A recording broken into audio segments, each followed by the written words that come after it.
So now, instead of this being a liability for us, it is a asset into our system. When it comes to investing, ladies and gentlemen, again, don't just follow what people are telling you to do. You need to make sure you understand the ins and outs of the products and the services that you're using. The whole circle, or that cycle that you're creating by investing, profiting, reinvesting, it has to be tight.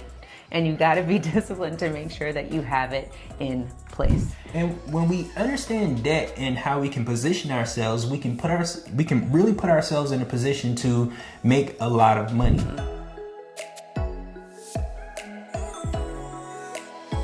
Because when we think about paying off debt first, making that decision, maybe we have debt because we don't have a savings account. We don't have an emergency fund. Maybe we have debt because we don't have a budget to help us understand how to best use our money. One thing to understand is if we don't have these things in place and then we go to invest, we're just going to continue having these same problems that we have right now. So it's probably a good idea that we fix the leaks first before moving on to something else. Yeah, I'm glad that you said that. So, man, it happens all the time when we think about Americans and where everyone is today. So these days, the average American, has debt. Every household typically has debt in some form. So we have to break that down. If you're thinking about investing, we first ask you, let's look at your household, your current economy, and what is that comprised of? Do we have cash flow? Meaning, do we have extra cash left over each month when we pay our bills? Of course, you better be paying yourself first. The other thing too is, do you have debt? If you have debt, then maybe, okay, well, let's just think about that, put that parking lot, put that off to the side. What else is making up your financial makeup right now? Right. Now, one telltale sign when we talk about having a budget is you have to know your numbers, because there wouldn't even be a discussion if you know your numbers. True. And a good example of this is if you are paying 20% interest on on a debt, and you can only get 15% from an investment, then it makes sense for you to pay off the 20% interest first, because if you decide to continue paying the minimum payment and then invest, you'll have a difference of a negative 5%, right? So it's really important that we understand our numbers to help us make an informed decision on what we should be doing with our finances. Yeah, absolutely. And for us, it was really a awakening call when we recognized, because we wanted to do all the right things, right? When you think about financial instructions, that financial education, what people say is, one, you have to have debt because you have to have a good credit score, because you have to show the banks that you're good with credit, you're good with repaying, and you're good with taking money and repaying it back. So you have to be in debt, right? Yeah. Basically. And then two, you have to make sure that you have some investments. You have some money circulating, you're creating some sort of cash flow, but a lot of times people don't even know what that entails, and they get in stocks, they get in Bitcoin, they get whatever it is, but don't truly understand how those two come together. Yeah, now one thing I would say is I think there's a misunderstanding on the fact that you need to be in debt in order to increase your credit score. You don't need to be in debt to increase your credit score. You just need to show that you can borrow money and pay it back. So that doesn't mean that you need to carry over a debt payment, a balance, and pay interest on that in order to show that you're a good steward of money. But think about it. Oh, I'm so glad that we're talking about this. Just think about this for a minute, right? If we need to have good credit in order to purchase things, houses, cars, whatever it is, our utilities, we need to show that we have good historical payment data, right? So just think about this from a financial industry. This is genius. And I'm just thinking about this. So bear with me as I'm collecting my thoughts. It's genius for them to set up the credit system in the way that they did, because again, it keeps us all on the hook. We all have to borrow money. We all have to pay it back. And we have to do that multiple times in order to show historical data that we are good stewards of money. They've set it up because that way we can borrow more and more money from them time and time again. Right. Now, the debt that we're paying is an investment to them. So if there was a way in which we can convert our liabilities into assets and then buy more assets to invest in, we really position ourselves appropriately so that we can just benefit from every single thing that we do. Absolutely. So how do we do that? Yep, that was a nice setup, right? Because we're setting this up to talk about infinite banking, which is what our channel is about. But again, going back to the financial industry, we always talk about this is a game. So you need to understand how to play the game. So just take a little bit, marinate on that, what I was just sharing with you. You know, we have to have credit in order to demonstrate to the banks and the financial institutions that we're good stewards of money. And how do we do that? We have to borrow money from them.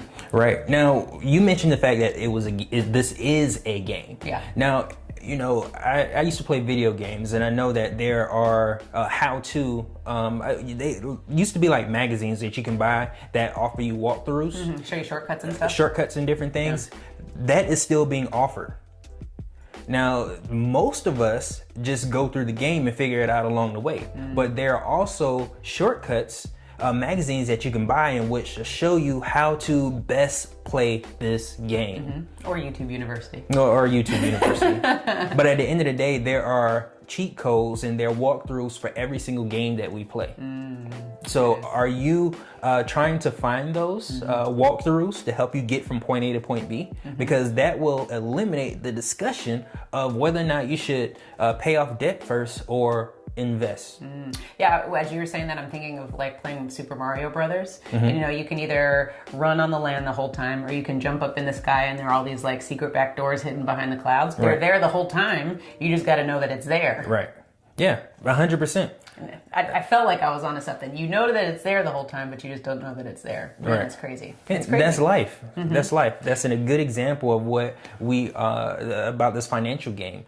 There are secret doors that we know that are there, but you just have to know where to go to benefit from them. And like you said, it applies to everything in life. When we think about nutrition, when we think about health, we think that we're eating healthy, but if we actually take the time to read the labels, maybe some of those ingredients aren't the best for us. And it's all there. It's public knowledge. But are we taking the time to educate ourselves to understand all the encompassing things that's going to affect our mental, physical states? Right, because, you know, there's different levels to it. There's beginners, there's intermediate, and then there's experts. A lot of us play this game the entire time on the beginner level. Yeah. And what we need to do is elevate ourselves to the intermediate. And the more we consistently play this game, we become an expert. A lot of us aren't focused on playing the money game. We're focused on being a part of it.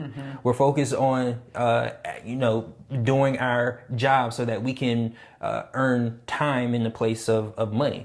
But we understand that we want to make money from investments, but how do we get there? Exactly. And I feel like this all correlates. Like if we go back to debt versus investing, Nelson Nash talks about this in his book, Becoming Your Own Banker, where he uses an airplane analogy, where we're talking about tailwind. So when you think about, think of your finances as an airplane. You know, your all of your finances and cargo and everything is up on this airplane. Your airplane consists of passengers, it consists of cargo, it consists of people, and you have to think about that all-encompassing of your own finances. Now, are you going into a headwind or do you have a tailwind? Right. So that the headwind is everything that you are coming up against. Do you have debt? Do you have things that are holding you back? What are the things that are keeping your airplane, this ship in air? What are you doing to keep this thing flying so that you can make it to your destination on time?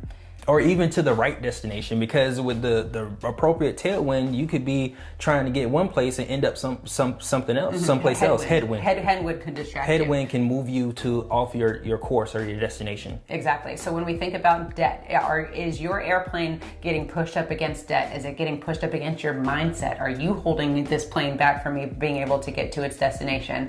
Or do you have a tailwind behind you that's pushing you to your destination so you can get there faster? Right. So that's what we want you, that's the visual that we want to paint, thanks to Nelson Nash and that beautiful illustration of just what can we do with our finances and how can we put this in a better position for ourselves so that we can make sure that, okay, if we have debt, we got to do something about it so we can get rid of that headwind. And that all we have is a tailwind at the end of the day, so we're moving faster. And our investment, we have more money to contribute to investments, which is allowing us to accomplish those financial goals faster. Right. So let's hopefully we gave you an idea or painted a picture of what we would personally do.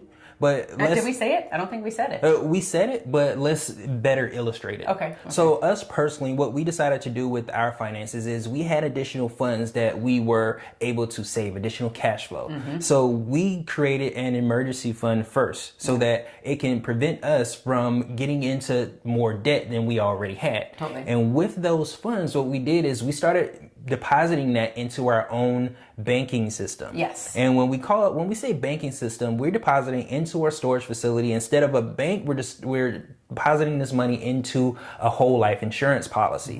And what that whole life insurance policy allows us to do is we're able to get loans from ourselves, and there is no time frame in which we have to pay it back. So we then replace the high interest debts that we have with low interest loans from our credit cards or debts that we have, and we started paying ourselves what we were already paying. Yes. So now, instead of this being a liability for us, it is a asset into our system. No, I was going to say, but now I know everything that Darius said. It's a complicated system. It's not complicated. It's actually just simple once you go through it. So if you want a breakdown of everything that it is that we're doing, we actually have a master class where we walk you through all of this so you can do it the same for yourself. So make sure you click on the link below so that you can determine exactly what it is, what we do with infinite banking, and how you can apply it to your own self and on your own scale. Right. Now, just to finish the story, along with the assets that we converted, the liabilities that we converted into assets, that's now additional funds or tailwind that we can use to invest. Yes, yes. Now, the important thing to understand about investing is a lot of people want to invest, but they don't know what they should be investing in. Yep. There's one thing to say that I want to get involved with real estate, but it's another thing actually doing real estate and understanding what part of real estate you are a specialist in. Because if you don't have that up front, then you might have money and have no place to put it. Or you have money and end up losing it because you are not educated on the investment that you are trying to invest in. Yeah, I was looking at my notes here because I wanted to make sure that we hone in on that point, because it's really important with the headwind, with the tailwind, with everything that we're doing. That's all going to affect where this airplane goes. So when we talk about what it is exactly that it is that we want to do, we need to hone in on that because that's going to contribute to that tailwind. If we're lost in the sauce, that's going to be a factor in the headwind that we have, which is going to affect where we're going. Right. So the moral of the story for us is to do both. Put yourself in a position where you can benefit both from debt and investing, because one man's debt is another man's cash flow. So it might be debt, but if you position yourself correctly, it can be cash flow for you, depending on how you, if you decide to become your own source of financing by becoming your own bank.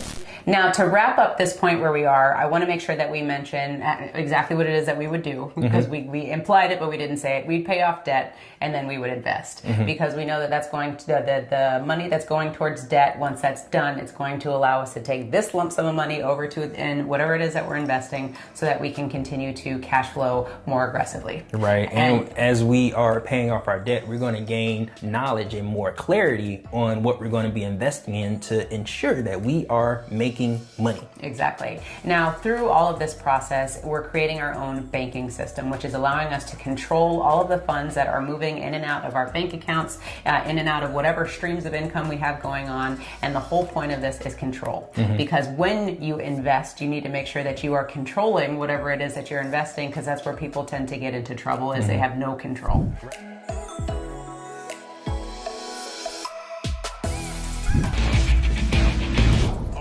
Dave, today's question comes from Crosby in Idaho.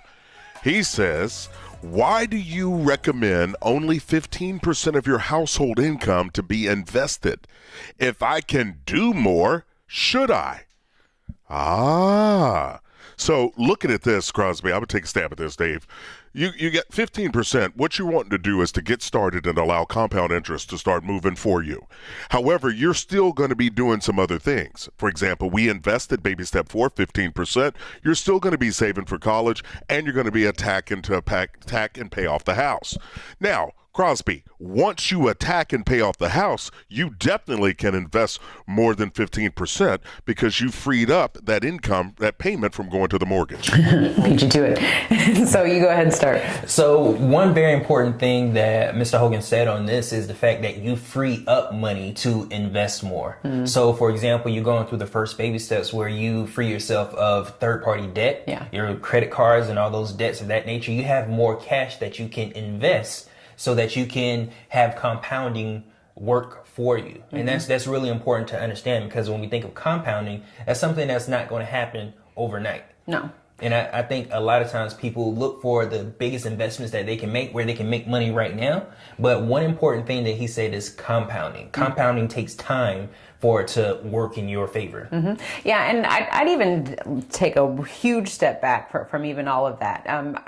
Mr. Hogan makes a really good point. However, what I think we need is a little bit of context to this. Whenever we talk about investing, we need to understand what our cash flow is. For Darius and I, it doesn't necessarily make sense for you to invest or drop money in investing until you've cleaned up your home. And when I say clean up your home, I mean get out of third-party debt, get a little bit of savings, get some cushion so that it then makes sense for you to invest. And Dave Ramsey says the same thing, which is why there's baby step 1, save $1,000, and baby step 2, get out of debt. So for us, we very much agree with that, because it doesn't make sense for you to invest if you are barely getting by when it comes to, the third-party debts, and you need to get out of that first, and you need to be able to have some cushion so that when you invest, God forbid something comes up, you have cash flow set aside where the investing isn't going to be affected, because you already have money that's going to be able to take care of things that come up. Right, I agree. So with this whole thing, there are levels to this, ladies and gentlemen. I feel like a lot of people just think, oh, financial freedom, I'm just going to start investing, forget the debt, we'll get to that when we get there, but we're just going to throw all this money in the stock market or do whatever, and we're going to be free, or throw the money in real estate and we're going to be free. And that there's levels to this. So we very much agree with Dave Ramsey with the steps, maybe not all of the steps, but the fact that there are steps to financial freedom. Yeah, I guess to clarify that. Thank you. It only applies until the home's paid for. That's right.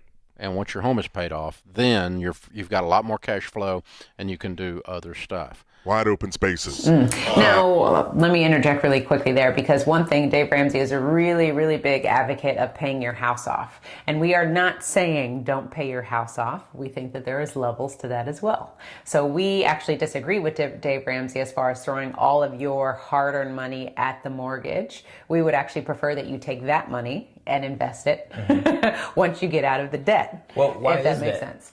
Because if you're in the hole 300 grand, you're literally taking 300 grand of your cash and throwing it at the mortgage, where you could take 300 grand, invest, create cash flow, and then use that cash flow to pay off the mortgage if you wanted to, or use that cash flow to continue investing. Yeah. For us, we believe in giving the bank as little as possible, because you want to utilize every bit of hard-earned dollars that you have for yourself to put yourself ahead. Yeah, and I agree with you. Save your house to the end, and invest first and save your house to the end, because once that money's into the house, you have to...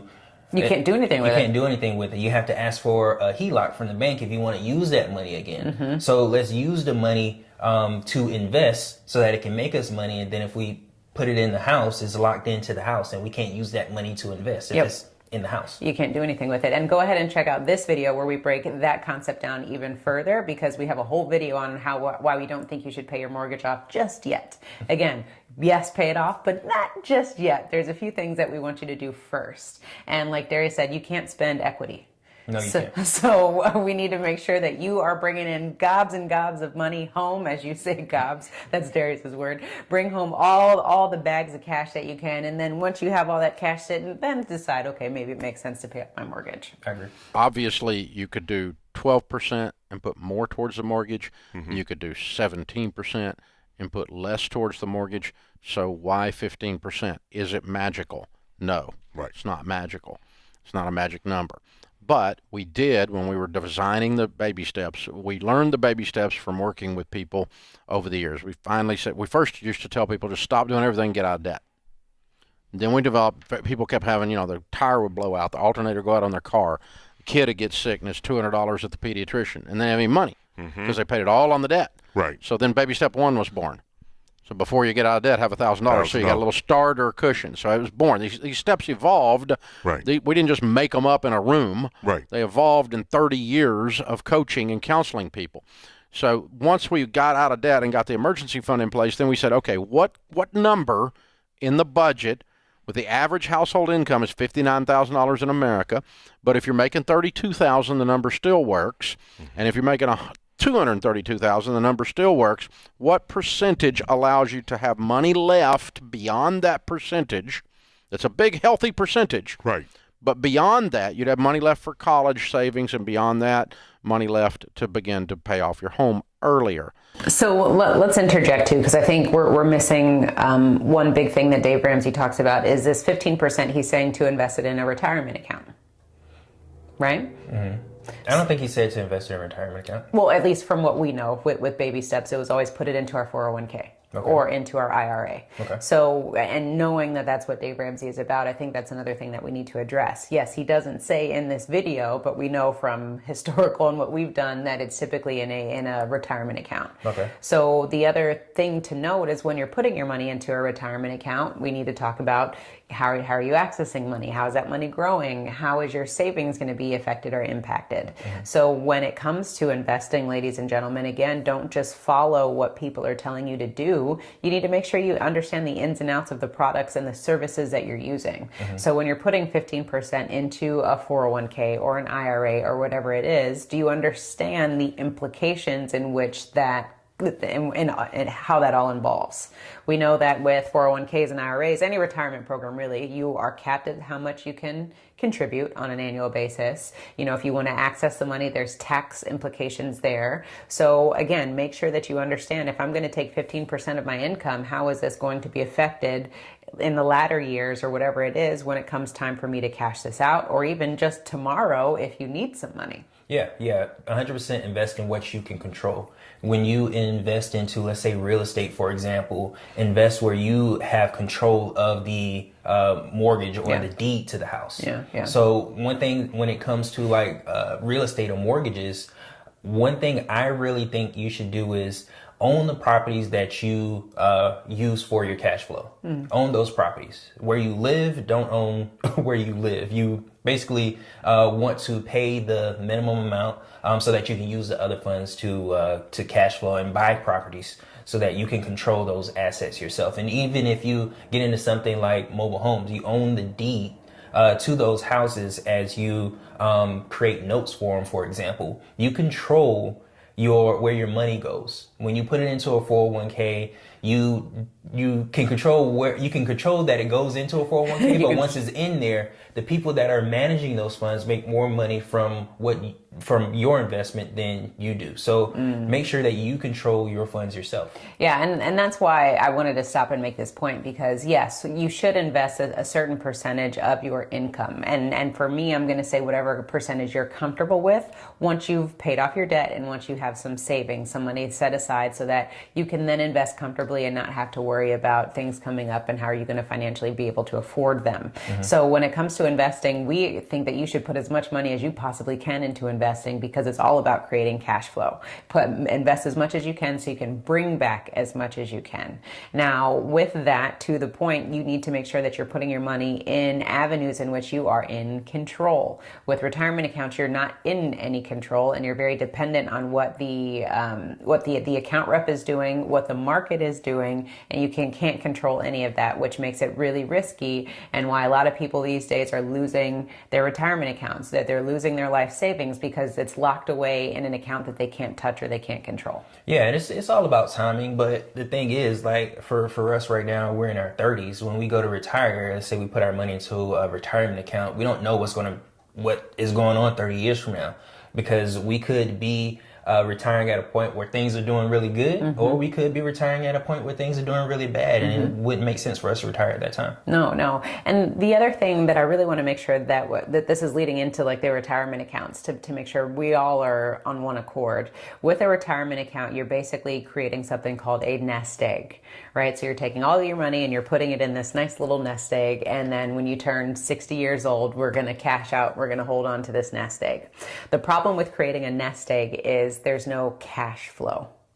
right? You've built it up, and then all of a sudden now you're depleting that nest egg time and time again. You're depleting, and there's nothing coming back into this system. So that's why for us, a nest egg is not where you need to be. It's, again, I've said cash flow 15 times already, but it's about creating cash flow, because when you retire, you still need a source of income. You can't rely on that nest egg, because that nest egg isn't producing money for you. Yeah, every time you tap into it, it depletes. Exactly. So that's why you find so many people 65, 70, 75 years old have to go back to work, because they've depleted the nest egg, because they have no more injections of capital coming into their system. So you got to start now before you retire and create ways for you to then bring money back to you. And then what good does it do for you if your house is paid off, if you aren't able to create any sort of income or anything? Because again, if you run out of that nest egg, you can't cash your house out. You can technically, but it's going to be very difficult. Yeah, and investing more than 15% or 20% into a retirement account is only for people who have maybe like $30,000 in income, because you're capped at about $5,000 and some change that you can actually put into the retirement account. So really take those things into consideration. Depending on your income, you may not be able to invest a huge amount into your retirement account because you make too much money. So what do you do with those funds? You have to figure out a way to invest it yourself and control it. So again, name of the game, if you are investing, think about where you're putting those funds and make sure you control it. Here. And we played with 10%, 12%, 17%, because we have people that are super savers and they would put 28% in. Right. And then we have people that go, I only want to put 3% in because I want to pay off my house. Right. And we knew neither one of those were right, because you need to have a good, healthy amount going in, but not so much that you don't have any left to flow over the edge of the cup over into the other two baby steps. And so we ran case study scenarios off of real people that we had met with, all these tens of thousands, now today hundreds of thousands of budgets that we have done at Ramsey, and the 15% just works. It works at almost any number. Now, again, this is not out of the Bible. Right. And so it's not an absolute. You can decide to do whatever you want to do. If you want to do 17%, do it. I wouldn't recommend it. This comes from real experience. We didn't just make these numbers up. This wasn't in a think tank somewhere that some stupid broke college professor came up with. And to address that, what Dave Ramsey is talking about, the 17%, again, you have to remember where Dave Ramsey is coming from, because he's saying that you should only rely on your capital. Where we're coming from is you rely on OPM, other people's money. So with the 17%, you are capped at that if you are only relying on your income, because there's only so much that you can play with, right? And got tenure and no money. You don't want people with no money teaching you about money. Here's the Yes, he just said, Jim, you don't want people with no money teaching you how to make money. Most everyone has picked up on your percentage that you've devised, because it does allow people to continue to take care of life, but at the same time get compound growth started in your favor. And the same thing when we talk about buying a car. You don't have cars that are more than half your annual income. You pay cash because you have too much invested in going down in value. Right. And the same thing we talk about, no more than a fourth of your take-home pay on a 15-year fixed on your mortgage. You don't want to be in debt long term, so no more than 15 years. And if you have more than 25% of your take-home pay going into your mortgage, you're going to have trouble saving to buy and pay cash for the next car. You're going to have trouble paying cash for your vacations. I like how he broke that down, because you really have to. It goes back to the foundation of budgeting. It goes back to the plan that you create for yourself. If you have too much going in one category, then it takes away from something else. Absolutely. So I like what he's saying about if 25% of your income is going to your or more is going to your mortgage, then you have to take away something else on, something else is affected. Yeah. And I'm glad that you said that, because we get a lot of people that reach out to us and say, Darius and Carmen, I don't have disposable income. So what do I do? How am I supposed to save money if I don't have disposable income? That means you're living above your means. Exactly. And that's one thing that we appreciate that Dave Ramsey taught us, is about categorizing and making sure how to allocate your income appropriately. So let's even go back to that with Budgeting 101. There is a formula for everything everything that you do in life. You know, why are you working the job that you're working? Why did you expect so much income? Why are you driving the car that you're doing? Why did you go to school? Why did, you know, think about all those things. But then all of a sudden when this money comes to us, there's no plan, there's no formula, there's no execution. We just spend it. And we don't know why we don't have disposable income, or we're trying to figure out we have too much and what do we do with it. So we have to be stewards, good stewards of money, and create a formula, create a plan for it. And by creating a plan for money, this doesn't mean that you are sacrificing. This just means you're operating on maximum efficiency. Yeah, and the nice thing about when you have certain percentages allocated to the different things that you have, as it adds up to 100%, is when you get windfall or a huge amount of money into your possession, to your system, you know exactly what to do do with it. So if 25% of your income is going to the house, and you know you have another 25% going in savings and 25% in investing, or whatever your asset allocation is, when a large amount of money comes into your system, you know exactly what to do with it. Absolutely. And then Dave Ramsey, they've already talked about compounding. You know, for us, we totally believe that we should leverage compound interest. We totally believe in that. And for us, we put our money inside a whole life insurance policy. That is our savings mechanism as opposed to keeping it at the bank. So if you want to learn more about that and how we leverage whole life, contrary to what Dave Ramsey says, then click on the link below. We would love to serve you at the Wealth Nation. So let's go ahead and jump into more of the video, but we needed to make sure that we talked about asset allocation. How are you allocating your funds? Because if you're spending too much on your house, you're not going to be able to afford your car, groceries, and everything else. So you got to make sure there's balance in your life. You're going to have trouble doing your 15% into your retirement and kids' college, and been paying the house off even earlier. Right. So you become house poor. You can become investment poor. Yes, you can. Cash-wise. And you can become house poor cash-wise. You can become car poor cash-wise. And these are the things that kick people in the kneecap while they're trying to get ahead. Right. Well, and I remember when I first started working the plan, and I was like, $1,000, that's not enough. What's not that's enough? Not enough. And then I realized, I was like, wait a minute. No. This is going to break the habit of me thinking that debt's an option. And it's going to give me a little bit of cushion. Yeah. You know, and it was one of those things where you go, because if you won't do that one, if you won't do the 1,000, there ain't no way in the world you're going to do baby step 2. All right, I really love Mr. Hogan's voice. Like it's kind of relaxing, but you really like get into what he's saying. One thing that he said is habit. Yes. Habits are huge. We can only be as successful as our habits allow us to be. Oof. So if you even back further than, you know, the habits that you create, it's the mindset. So a lot of being successful and a lot of building wealth comes from mindset and habits. Yes, it does. And the better habits we have, the more money we can create for ourselves. Yes. And the reason why I say create is because there's no limits on how much money that we can make. No. The only limits that we have is the habits that our mindset creates for us.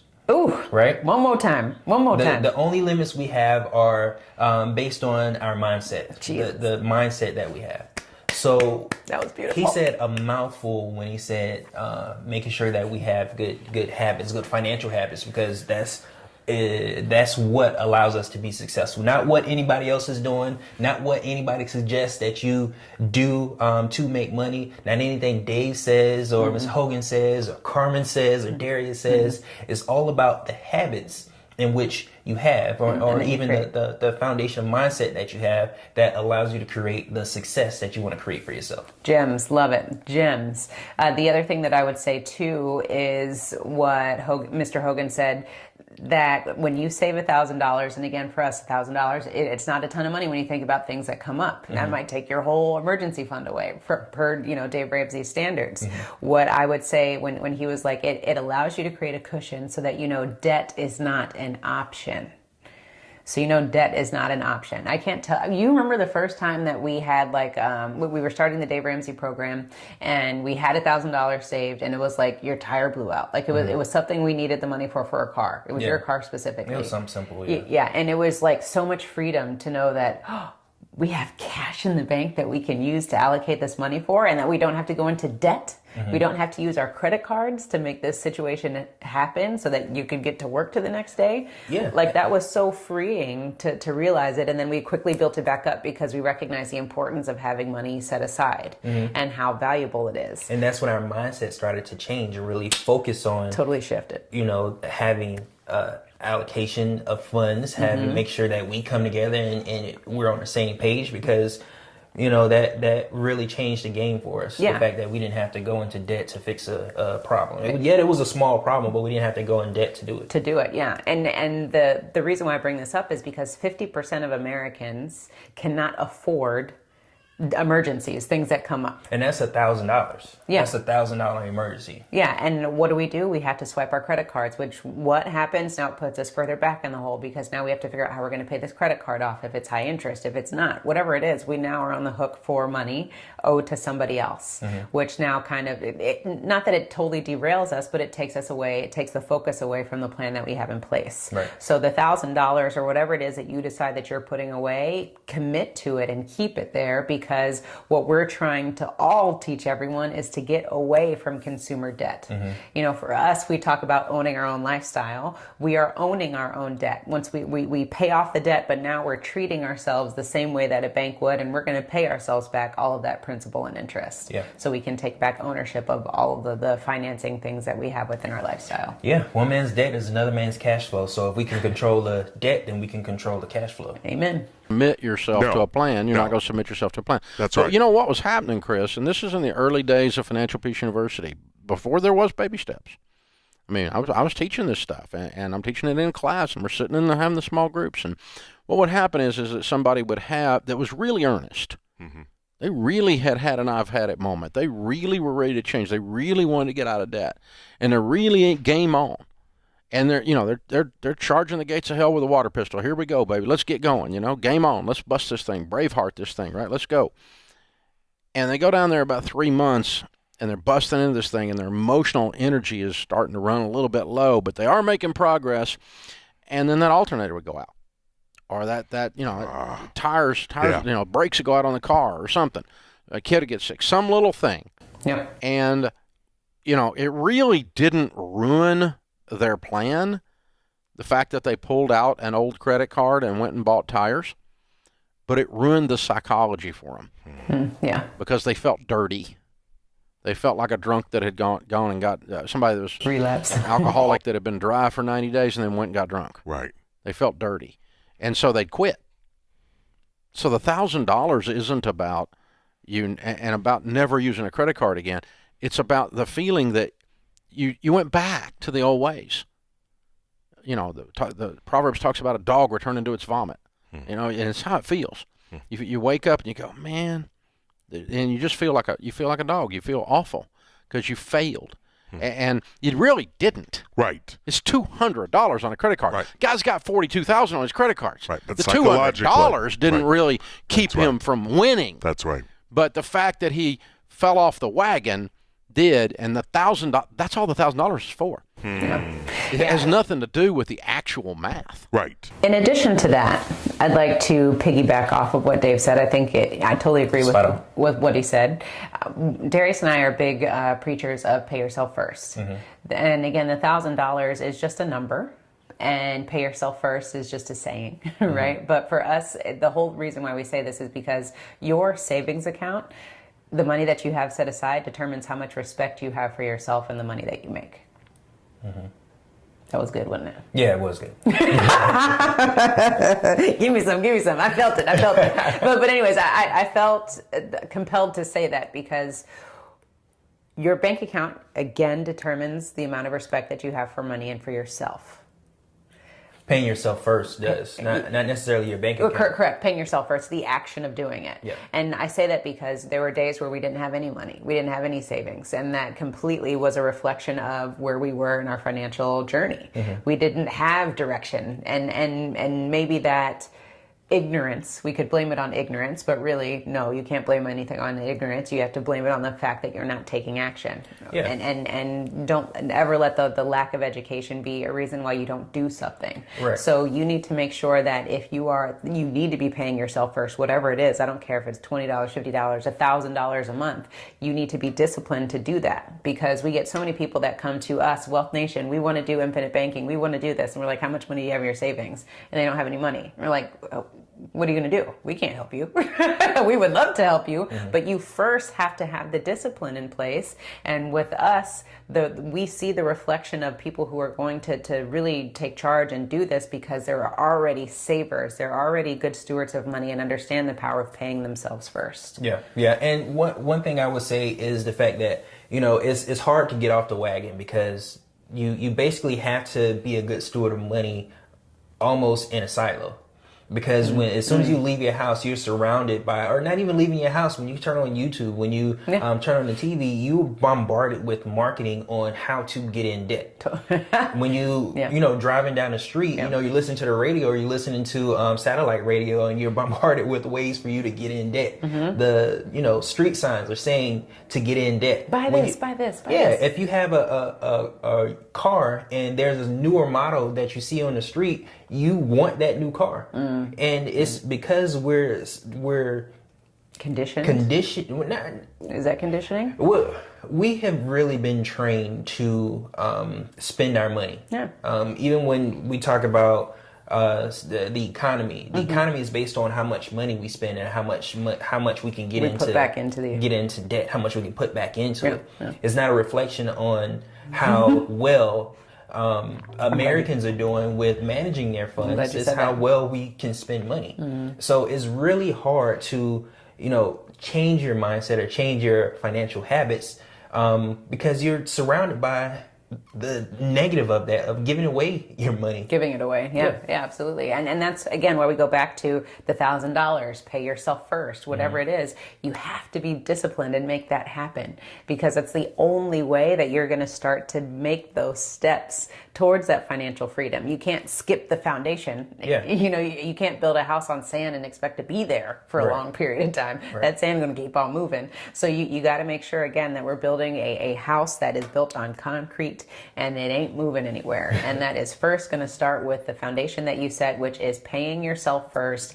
saving money, and being a good steward of money and allocating your funds appropriately. Right. Because again, no matter what you do for investing, for infinite banking, whatever it is, we run into people all the time that are not good stewards of money, try to get policies, try to invest, and then everything's wrecked because they don't have a solid foundation. I agree. So I'm glad that we had that point to cover. It's to keep you from feeling like you're not working the plan right. Gotcha. Like you failed. And that's what's worked. Yeah. And that's why it's so important. And so, you see these stupid butt people posting stuff about us on the internet, and man, there's everything in the world out there. People just make up stuff. I mean, Tom Cruise had sex with an alien, I'm sure. And we interviewed the alien, they just make up crap. And so, but they, Dave Ramsey doesn't understand. He's out of touch with the times. $1,000. Well, $1,000 wasn't enough when we started either, Duber. Right. It was never enough. It was never intended to be enough. And it's the action. And some financial planner, Dave Ramsey thinks $1,000 is an emergency fund. No, he doesn't, you moron. That's right. I tell you what I think an emergency fund is. It's 3 to 6 months of expenses. The same thing that's been taught in the financial planning community for 50 freaking years. Right. It's the same exact thing. The rainy day fund, grandma's rainy day fund, the GOK fund, the God only knows fund. It's always been the same. I didn't make any of this up. The only thing about the $1,000 is to keep your emotions intact and you don't feel dirty like you didn't work the plan when some little dinky butt little emergency comes along. Now, you have a $10,000 emergency, you got another issue. That's right. While you're in baby step 1 or 2. Right. Yeah, you do. You got a different thing going on then. But most people don't have a $10,000 emergency, but about once every 10 years. 78% of Americans will face a $10,000 emergency fund once a decade. Yeah. Now, the trick is, are you going to be ready when that comes? When it happens. And you will be if you work these baby steps in order. That's right. But during the time you're in baby step 2, the number of times that big emergency comes along at exactly the wrong time. Yeah, so I agree. Stay ready so you don't have to get ready. You know, big emergency comes up every 10 years. Have we had a big emergency where it costs us money? Yeah, we have. Yeah, but we have. When you start to make more money, what was an emergency 10 years ago isn't necessarily an emergency now. Agreed. And I would even say less emergencies and more opportunities. Exactly. I'd say that because it's a universal pull, right? I think, you know, once the universe recognizes that you are starting to do well, you're getting traction, you know, things come your way. Whereas if you're always down and out, you're always going to be down and out. You know, it's kind of that thing, if you generate positive vibes, you know, positive vibes are going to keep coming your way. If you're always negative, you're only going to get negative. So I say that because as we started opening our mind and being more open to money and investing and opportunities, more opportunities came our way, and we had the cash flow to be able to take advantage of those opportunities. Yeah. And we had less rainy day moments or emergencies. And even if we did have it, we had the money, so it wasn't even like an emergency. Even an emergency. Yeah. You know what I'm saying? Like it didn't hit us how it used to hit us before. Yeah, and I agree. You know, when you have money, the opportunity finds you. Yeah, it's an attraction. And it works vice versa. Totally. When you're down and out, it seems like more things, like it just can't get any worse. Well, it's because of the situation that you're currently in. You're attracting more of that to you. Now, all this again for us is about mindset. Yes. When our mindset change, that's when our pockets change. Did it ever? Mind, open up that pockets. Open up your mind, open up the pockets. Exactly. So to bring all of this home, you know, the point of this video was to talk about investing and how much should you invest. What we want to really conclude with is don't worry about how much should you invest just yet. Try to get through those steps as far as making sure that you have some cushion, get yourself out of third-party debt. And once you do that, throw all the money that you got towards investing as you financially can, so that you can create cash flow. But do it in an environment where you can control your funds. Yeah, one thing I would say is instead of focusing on the amount that you're investing, focus on knowing how much you are investing. So if, you know, it comes up and you're having a conversation, understand like, okay, I'm investing 8% of my income. Yeah. Know exactly what your number is. And as things change for you and you want to invest more, know what percentage that is. Because it's more important for you to know the number that you're investing, because you're actually, you know, taking the action to do it.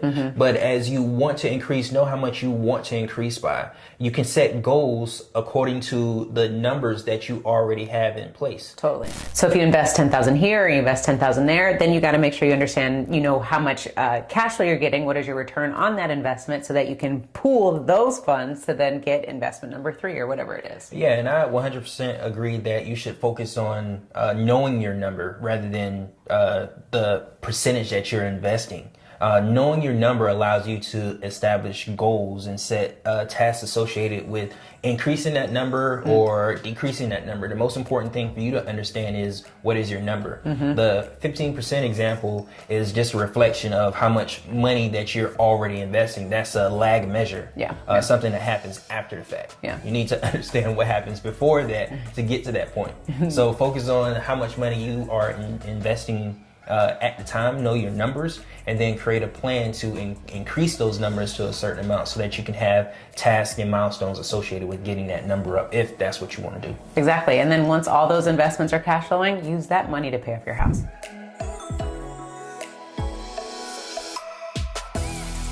Most of the time, or let's just say the rule of thought is to invest in something that we can get a return for, i.e. the stock market. Let's put our money into the stock market so that we can earn a 5% return. We can do that. Let's put our money in Bitcoin so that we can get a return on our money and earn $1 million. Let's put our money into real estate so that we can give up our money and earn some type of interest in real estate. It all involves giving up our money. Well, what if we don't give up our money? What if we actually use our money to invest in the best asset that we can and have $1 million be the result of our investment? Go figure. Yeah, that investment is ourselves. Because let's think about it. If you earn $100,000 every single year and at the end of the year, you don't have any money to show for it, that just meant that you just gave your money up to somebody else. You invested $100,000 in someone else. You invested $100,000 into someone else. Now, you may think that you benefited from it because you put a lot of your money into your mortgage. You may think you benefited from it because you put a lot of money into your car note. But the actual fact of the matter is you still made someone else rich. It's the person who owns the debt that you made rich. And it's important to understand that. That's why for us, we're always saying that the number one asset we think you should invest in is you. Because regardless if you do Bitcoin, if you do real estate like Darius said, or if you do, Joe Schmo's investment company, you have to first and foremost make sure that you have the financial habits in place that are going to create win-win opportunities for you. Right. And what those financial habits are is they need to be something that is so instinctual that it happens with the subconscious mind, right? Because what do we do with the subconscious mind? We breathe, our heart beats, all of those things. It's so habitual that it happens. We don't even have to think about it. So you need to make sure that your financial habits are so ingrained in you that you don't even have to think about it. So what do we mean by that? We're talking about discipline. We're talking about creating plans, being able to be consistent. That's a huge thing. And then seeing things through. So when we think about our money, every time we get money, what are you doing with it? Are you being responsible with your money, or are you handling some baggage? Right. Which one are you doing? Because it doesn't matter what investment you get involved in to create cash flow. If you don't have a solid foundation to stand on, it's going to be difficult for you to be successful in any realm that you start with.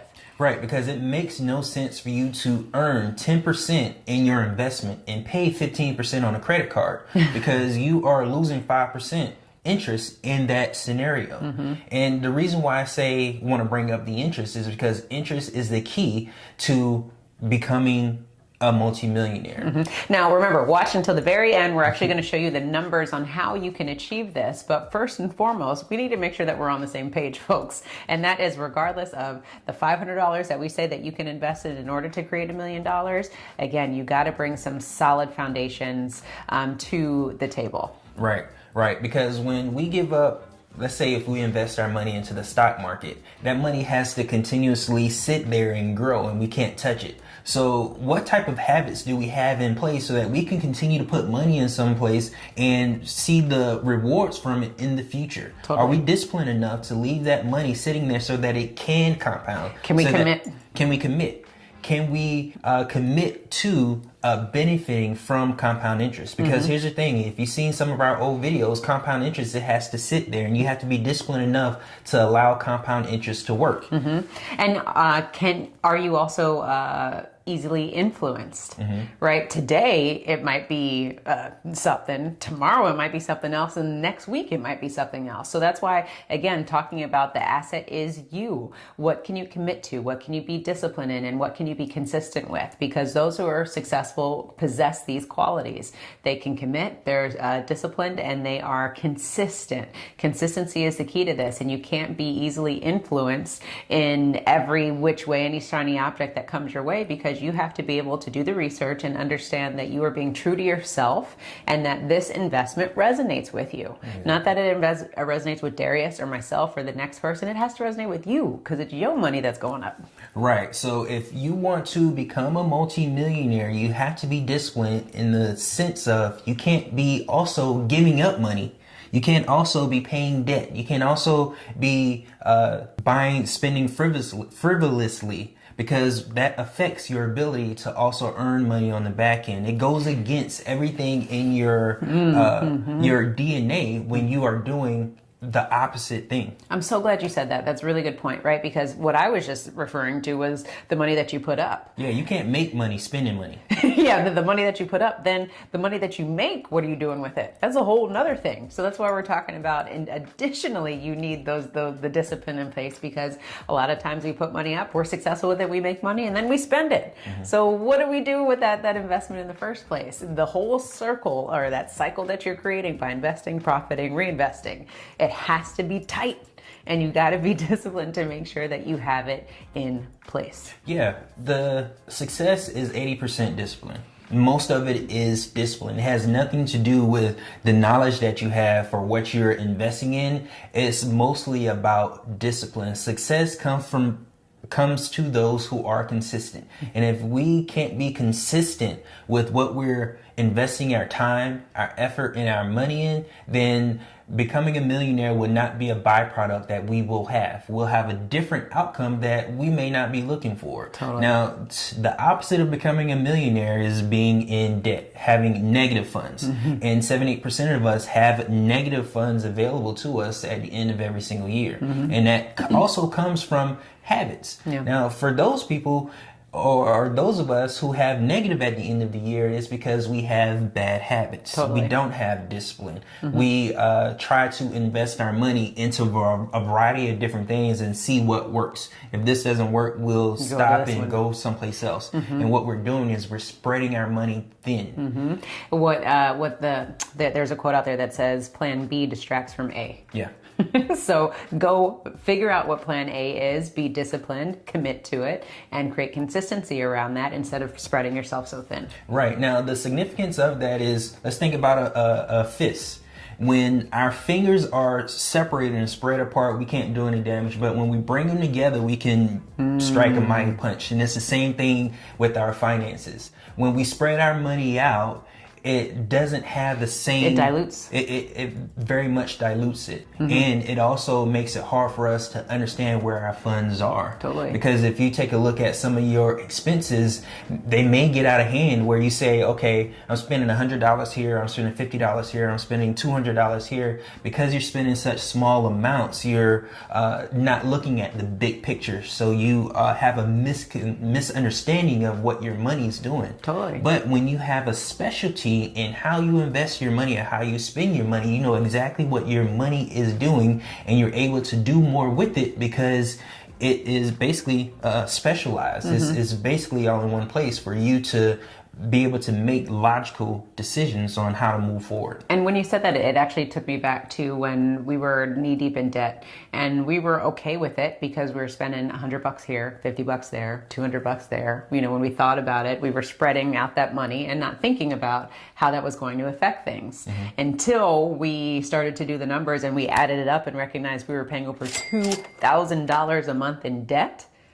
Right? When you put all that together, that's that mighty fist. And we said, oh, hold on a second. We got to do something about this. Yeah. And now that $2,000 is going to one place. Exactly. And we're able to make investments based off of that. Yeah, absolutely. So going back to a point, or not going back to, talking about this point is control. We need to have control of our money. And if we're spreading our money out, letting other ones control it, then that's going to significantly affect how successful we can be. So what we teach on the Wealth Nation channel is all about creating your own banking system. So if this is something that interests you, definitely click on the link below. We would love to serve you at the Wealth Nation so that you can determine how you should best utilize your funds so that it can help you create the financial lifestyle that you want to create for yourself. Because as we are investing in ourselves, bringing back more money to our household, we need to understand how to properly utilize these funds so that we can continue to make more money for ourselves. Right. And what Carmen's referring to is a system. We have a system in place that, or basically a circle, a very tight circle where our money flows from one place to the next. It flows from our banking system to our assets, and the profit comes back to our banking system. So we continue this flow over and over and over again. Now, the difference between our banking system and a traditional way of investing money is the fact that we don't have control on how much money is being made in this investment. What we want is control. And the more you have control over the way you make money, the more money that you can make. Absolutely. Because let's think about it. When we invest money into the stock market, for example, the idea is for us to make more money than the stock market itself. And year over year since inception, we can say that's been about 5%. But in what industry do you see where people are making a lot more interest than the 5% in the stock market? That's the people that own debt, the banks and financial institutions. You can even see the amount of interest in which banks make money. If you can even look at your own financial statements or look at your own credit card, you may have a credit card that's 19% interest. Now, you may also be invested in the stock market. It doesn't make any sense for you to be earning 5% but paying 19% interest. We have to change that, because this directly contradicts what you're trying to accomplish for yourself, which is having that byproduct of being very successful with your finances. All right, now remember, we said if you stay through the entire video, we will give you the exact breakdown that you need in order to create $1 million. So let's go ahead and break down those funds now. Okay, so let's take two different scenarios. One requires you to invest in the stock market. The reason why I choose the stock market is because everybody knows what the stock market is. Not everybody's good at investing in the stock market, but everybody knows what it is. Totally. So let's take $500 every single month, and let's say you earn 10% interest every single year on your investments for the next 30 years. You will have $1 million in cash. Now, here's the caveat to that. You cannot have touched that money. You cannot have lost any money in the next 30 years while investing into the stock market. And also the thing is, you said 10%. That's not averages, right? That's actual rate of return. That's actual rate of return is 10%. That's what you need to do in the stock market so that you can become a millionaire, so that you can have $1 million from investing $500 a month. All right. Now, that requires discipline. That requires time. Yeah, and commitment. And commitment. Now let's go over to scenario 2. Scenario 2 is using your banking system so that you can become a millionaire. And when I say become a millionaire, just the byproduct of what you're doing in your system allows you to earn $1 million. And the very first thing you need to do is control the amount of debt that is leaving your household by owning it yourself. The amount of interest that you're paying, you should be paying back to yourself. And the other thing to note is a lot of people will say, well, Carmen Darius, I don't have debt. Well, guess what? Congratulations. Now you need to go own someone else's debt. Exactly. And the reason why we say own someone else's debt is because the credit cards or loans or car notes that you currently possess or have, you can control other people's debt and have them pay you interest instead of them paying the bank or another financial institution. You can control the interest in your own economy or in your own area. And go ahead. And what that requires is, again, for you to have the knowledge and understanding of contracts, or specializing in real estate, or specializing in lending for cars, or lending on debt, so that you can start receiving these interest payments back to yourself. Because at the end of the day, if you want to make more than 10% interest, you have to do what people that are earning more than 10% interest is doing, and that is copying the banks. Yeah, absolutely. So just to recap, like we said, the very first scenario was you can invest in the stock market if you want. The thing that it doesn't resonate with us with the stock market is the fact that we have to leave our money sitting for X amount of time. And it doesn't give us the control that we want, nor really the liquidity that we want to make things happen. Because the minute we touch the funds, now that affects our compounding, that affects our investments. So the reason why we're sharing scenario 2 with you is because if you create your own banking system, that gives you the control that you need, and that gives you the opportunity to create investments, to specialize in something, to invest in yourself, so that you can then continue to create cash flow for yourself and for your family. It's really about liquidity. It's about control, like we said, commitment and discipline. So as long as you have those healthy habits in place, then we totally suggest a banking system might be the opportunity for you, because again, having control is the name of the game when it comes to the money game. Right, and the people that have money are the ones that have control. And if we don't have it, then there's a good chance that we don't have any money also. Yeah, because the ones who have control are the ones who are making the money. Think about it. Anytime you give your money up, somebody's doing something with those funds. And most of the time it means they're making more money than you are with your money. Exactly.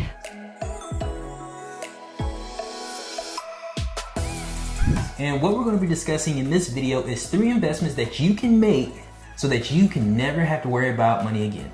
And it is possible, ladies and gentlemen. So let's jump into the video. So the very first point that we want to discuss today is investing in yourself, aka education. So for me, the biggest part of education, I think when we got started, is understanding the difference between traditional and non-traditional education. Right. So when we think about traditional education, that's where there's a teacher and student relationship in the sense of the teacher standing up and the students are listening and observing, versus the non-traditional education is where the student is the the problem solver. And what we really feel is that when you start investing in yourself and investing in your own education, you're going to start to gravitate towards the non-traditional or the non-conventional ways of education. So it's kind of like the School of Hard Knocks. Yeah, you could say that. Absolutely. Okay. And the reason why I strongly believe in this is because when we think about traditional education, that's where we are set up for programming. Yeah. And I think traditional education only takes care of the theory of what you are, getting your education for, and not the actual application of it. Yeah, absolutely. And when I say programming, I want to be specific in this because we have traditional education. We both went to college. I have a master's degree. We went down that road. But what we realized very quickly is that set us up for, like I said, programming. It set us up to be a specific type of person, work a specific type of way, consume information a specific type of way, and it kept us, I want to say handicapped in a way, of really getting to our potential because it kept us boxed in and less comfortable with looking outside of the box and being resourceful in the fact of all of the millions in books that have been created and written all over the world, dibbling and dabbling into that information so that you can then apply was not really taught to us. Yeah. And I would also go as far as saying that, knowledge is, knowledge is power, is what is traditionally said, but knowledge is only the potential of power unless you use it. And I think what we get in traditional education is the theory, and we get the education, but we don't actually always apply it. The application of knowledge is power. Right, and that's where you get that through the School of Hard Knocks, because you're actually going and you're problem solving, you're trying to figure things out, and you get your understanding through failure, which you don't have to go that route, but failure is the best teacher. Oh yeah, and we're taught that failure is a negative, where in this case failure is actually a positive because you're consistently learning from the trials and errors that life brings upon you. Yeah, and all that's a part of your personal development, where you can go from to that understanding of knowing that, okay, I'm going in this direction. I don't know exactly how I'm going to go about doing that, but I'm going to take what I have around me and be resourceful to get me further and further closer to the goals that I want to attain. Yeah. And so the second part of education, so we talked about traditional versus non-traditional education. Now we're going to talk about once you have applied knowledge at this point, now taking that applied knowledge, boxing it up and creating a business, monetizing the education, the knowledge that you're sitting on, because not only are you able to serve others with the information that you currently possess, but in the other piece of it, you're able to take advantage of some tax loopholes by having a business. Right. And none of this that we're saying right now requires that you have thousands and thousands of dollars. No, it doesn't. I'm so glad that you said that. Yeah, because when you think about, what's something you're passionate about, you don't necessarily have to invest monetarily into the understanding of that. What you have to invest is your time. Oh, very great perspective. Because think about, like, if you're a passionate gardener, you're not necessarily going to go spend thousands of dollars on some certification course, but you're going to read a ton of books. You're going to look up a bunch of articles and blogs and maybe YouTube videos that didn't cost you a bunch of money to figure that out. You ever think about that? Yeah. Like, think about all of the passions that we all got involved in, and then we went and spent a ton of money on some certification when really we could have spent a few hours learning about this particular hobby that we're passionate about. Yeah, I have a friend now that wants to do real estate investing, and he's so gung-ho on getting his real estate license. I'm like, dude, you don't have to have your real estate license to do real estate investing. True. Go figure. You don't need any money to do real estate investing, but what we are taught is the fact that we need to go and pay for some sort of education so that we can get that knowledge. Yeah, and we fell for it, totally. Yeah, absolutely. All right, so the very first point, just to recap that, remember, it's understanding education and investing in yourself. So knowing the difference between traditional versus non-traditional education, and then taking all of that applied knowledge and investing into a business so you can monetize that knowledge that you have. Yeah, absolutely. Now, the second one that we want to get into, I know you probably knew we were going to say this, but debt. Yes. Investing in debt, that's a different way of thinking. Yeah, investing in debt. What we mean about investing in debt is the fact that the average American, according to debt.org, it has about $38,000 of debt, but the average income is $34,000. That's fascinating. So when we talk about debt, the first thing we should be doing is investing in our own debt, because that's where our money is currently going. It's going to debt for most Americans. Not everybody watching this video has debt, but most of us do have debt. So if we can invest in redirecting that debt away from the banks and back to us, then we can put ourselves in a position to where we can, once we understand our own debt, we can go and understand how debt works, period, and put ourselves in a position to take over other people's debt. And when I say take over other people's debt, the example would be, let's say if I give you a loan on a car, I would own the title to that car, but you'll be making payments to me. If you stop making payments, I have the title, which means I have the collateral of the car. I can resell that car. Yes. The same thing works with a home.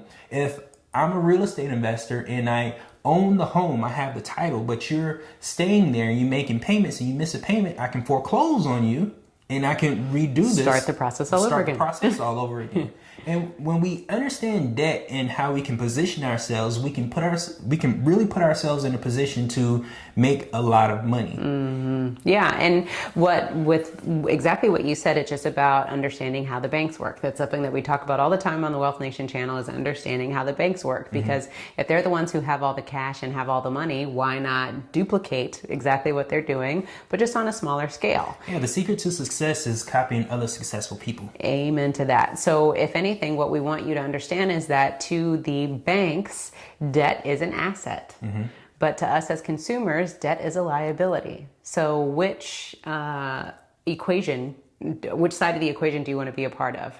For us, if the banks have all of the money and they think debt is an asset, then we need to think about that really hard and try to figure out how we can make that work in our favor. And it's all about creating enough cash flow, creating enough money that you can work with, where you can own other people's debts, where you can become your own source of financing, other people's source of financing, your own private bank, because people can then come to you for funding instead of going to the banks. And, again, sometimes when people talk to us, they think that they have to have hundreds of thousands of dollars to make this happen. But think about, credit card balances. The average balance on a credit card, or the average, line of credit on a credit card is maybe $5,000. That's not a ton of money, but think of all of the things that people finance on credit cards. It can be laptops, it can be technology pieces, it can be whatever it is. And those are small purchases that can all be financed through your system. And you can use those items as collateral. Absolutely. Yeah. So what we want to teach you is about debt. Now let's put this into perspective. The United States of America is $27 trillion in debt. That is a lot of money. Now, where in the world did they get that amount of money from to borrow? Japan and China. Now, wouldn't you want to be Japan and China on the receiving end of this massive amount of money? But we're not going to talk politics. It's different. But when we think about it, you always want to be on the receiving end when it comes to debt, when it comes to financing, because you were the one who lent out the cash in the first place. You're now turning these loans or these debts into assets for you, and it's liability for the next person. Yeah, it depends on the position that you want to be in. Do you want to be at the table or do you want to be at the menu? On the menu. On the menu. Do you want to be at the table or on the menu? And most of us, we are on the menu because we owe money. Bank of America, Wells Fargo, we owe them a ton of money. We actually owe them more money than we actually have. So we're on the menu. So we want to position ourselves to be at the table, making the deals, making the opportunities, creating the opportunities for other people so that we can get those interest payments, so that we can have collateral or first position on items that we can then resell. Yeah. And like Nelson Nash, who is the author of Becoming Your Own Banker, states what the golden rule is. He who has the gold makes the rules. He who has the gold makes the rules. Another golden rule for you all. So why don't you want to be the individual who has the gold and can make the rules? Yeah, I do all day long. Yeah. And again, we're saying own debt. Because there's so much of it to own. Yes. Most people, what they think about debt is they think about the minimum payment so they can get what they want. They don't think about how much money they pay, out in interest. Pay out in interest after that entire debt is paid for, or even if they do even pay it off. So we really have to think about cash flow.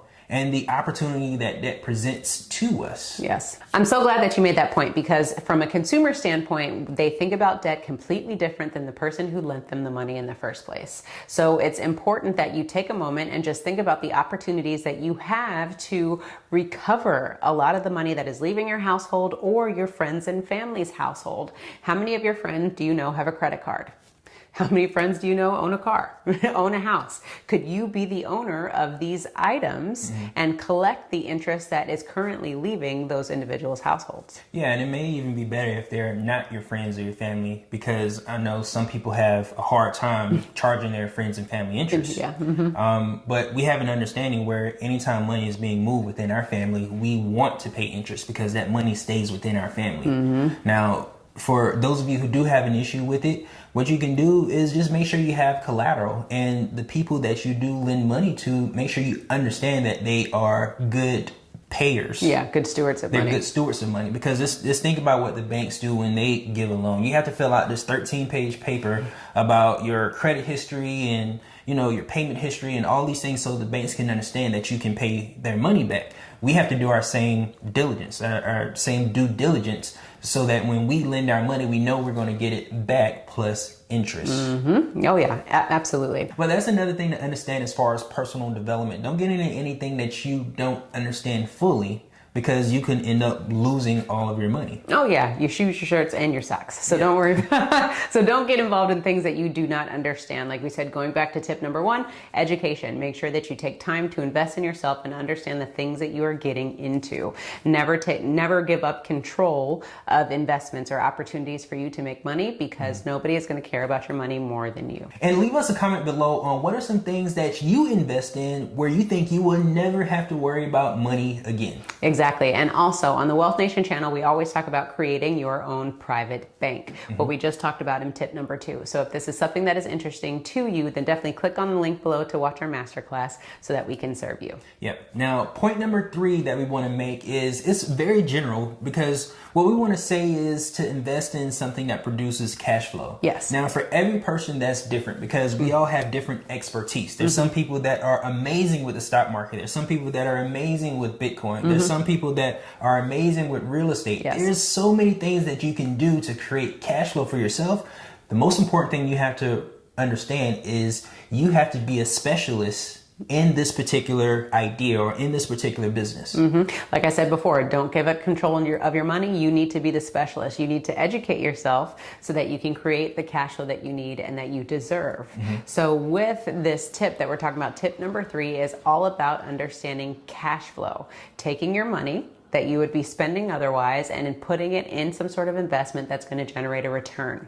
Because remember, cash flow is the name of the game. We need liquidity, which is going to allow us to then take more of that cash flow and invest it into other things that we can create passive income from. Right. And understanding passive income is crucial, because we're not trading our time for money. Passive income is all about maybe an upfront investment cost or time that we put into something that is going to create reoccurring revenue for us. Yeah, and there's plenty of educational tools out there for people that want to understand, more specifically what type of investment they should get into, or what type of investment is really calling to them. Be it Forex trading. If you are a specialist in it, then there's education that exists out there for you. Yes. Now, in addition to being a specialist, I want to keep going back to the passive income piece of things, because the name of the game of this video is so that you never have to work again. And passive income is going to be your best ally in ensuring that you never have to work again. Because if you understand the difference between active and passive income, it's all about making sure that the money is working for you and that you aren't working for it. So if you're a specialist, you need to figure out a way to create some sort of asset that is going to allow your money to keep moving for you.